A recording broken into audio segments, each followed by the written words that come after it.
Yeah, and what up, beer drinkers? Welcome back to Brews with Beck. I'm Dan. How the hell are you?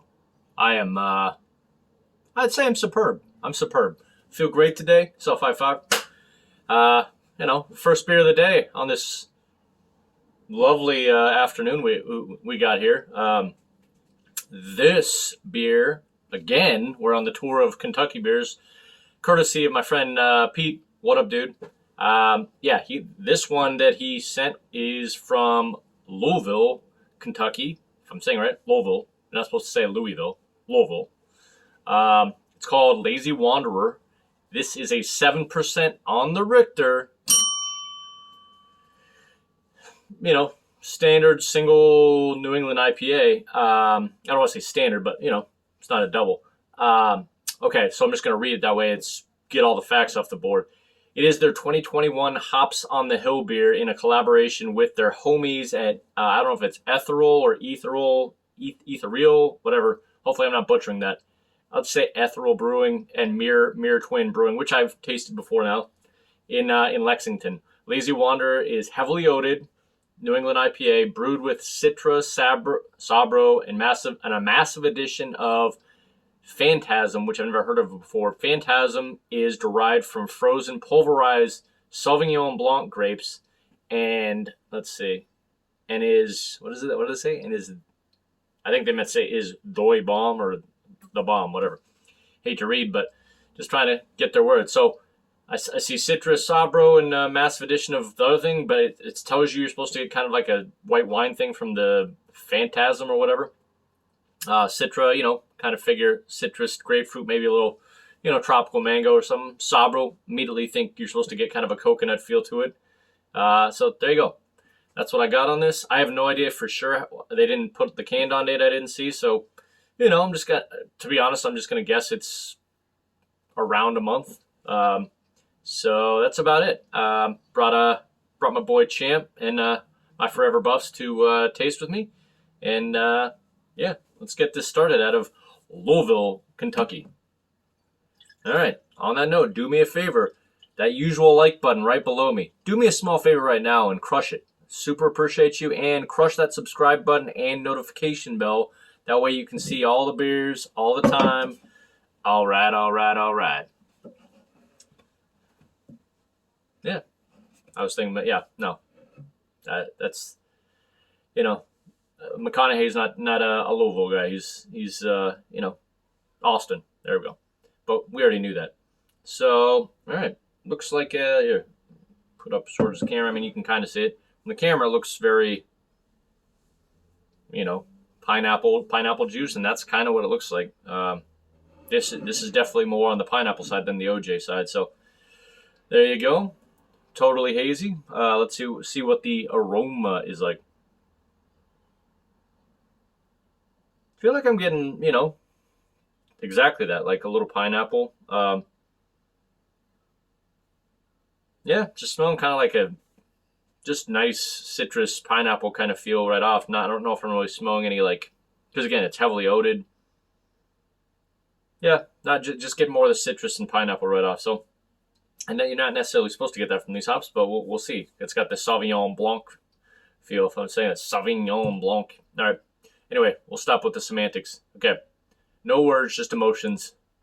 Let's drink. Okay. Honestly, would have thought, maybe it'll get a little thicker, but it says it's heavily oated and it's got all those, all the frozen pulverized Sauvignon grapes. I thought it would have been a little thicker, but apparently it's pretty drinkable. But it's not going to fall in the drinkable category. But it's above just drinkable, but meaning it's going down quite well after one sip. Yeah, the mouthfeel. That's what I meant. The mouthfeel is very. It's not thin, but I expected more so far. It's like 30% mouthfeel. Very easy, clean and easy going down. Get citrus and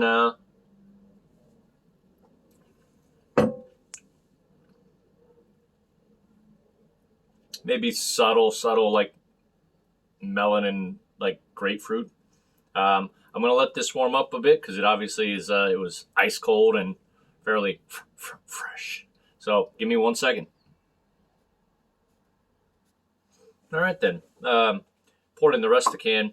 Had a more of the thickness, probably more of the oats and all that at the bottom. I just noticed it was a little more thick in the pour.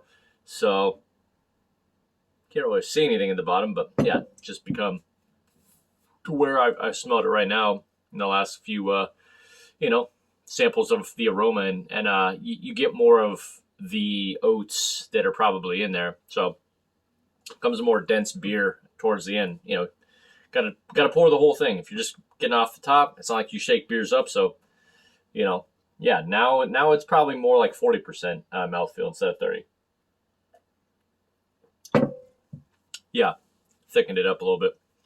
So, but it's still basically what I was saying, like just citrus, maybe a little like lime and like grapefruit kind of coming at the end, like giving a little sour, bitter, not even bitter, just kind of like sour grapefruit. I noticed someone on tap said they got a little pine from this. I don't know if that's what I'm getting. It to me, it's just kind of like a sour, lime grapefruit thing going at the end, but totally delicious, easygoing beer. I mean, not easygoing because it's obviously 7% and a New England, so it's not exactly a West Coast sessionable lager or straight lager or sorry, sessionable IPA or anything, but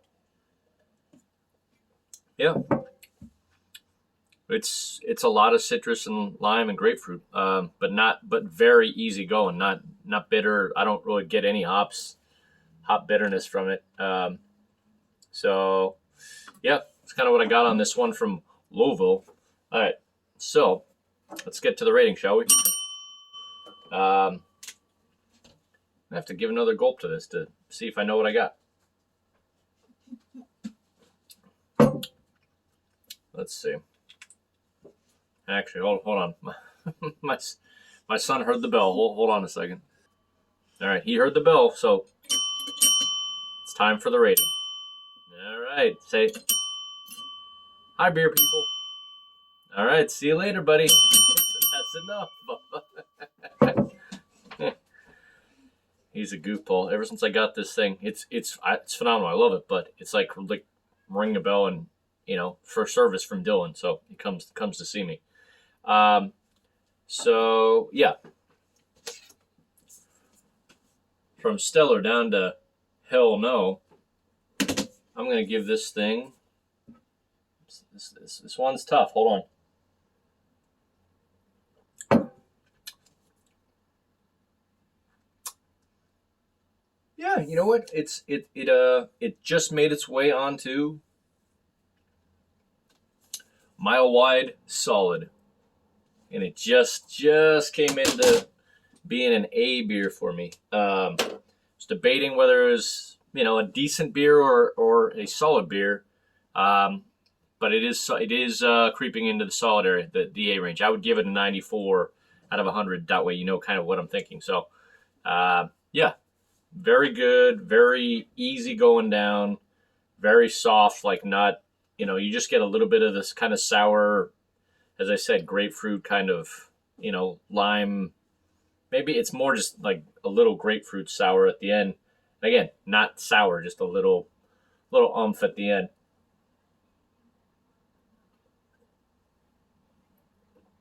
And we cashed it. Yeah, you know what? Like maybe on that big gulp, I actually got more of that Phantasm stuff. Kind of feel like I got a little more of that Sauvignon Blanc kind of. I don't know if what they call that when you drink Sauvignon, because I don't always drink Sauvignon Blanc, but it's got just a little bit of the not sour. I don't know. Yeah, I'd have to. Oh, hold on 1 second. All right, so actually, I just had to look that up just because obviously it's got plenty of those grapes. It's funny that this is exactly what I was describing. Some of the most common tasting notes of Sauvignon Blanc include fruit flavors such as white peach, which I didn't say that, but that's not the first one. Grapefruit, lime, pear, passion fruit. and then it goes on about, and it says maybe cut grass or lemongrass. Maybe I am getting a little lemongrass on that. But definitely, that's exactly what I said, like grapefruit and lime. So I guess it's right on point of what they were going for. But yeah, really, so it's super refreshing for a 7% New England. Yeah, solid it is, 94 out of 100. So anyway, got more Kentucky beers thanks to Pete, but I might be doing one real quick for Houston Beer Guide next from Bob Brewing, I believe. Yeah, we'll go from there. So anyway, good talk. See you out there on the next review. Peace.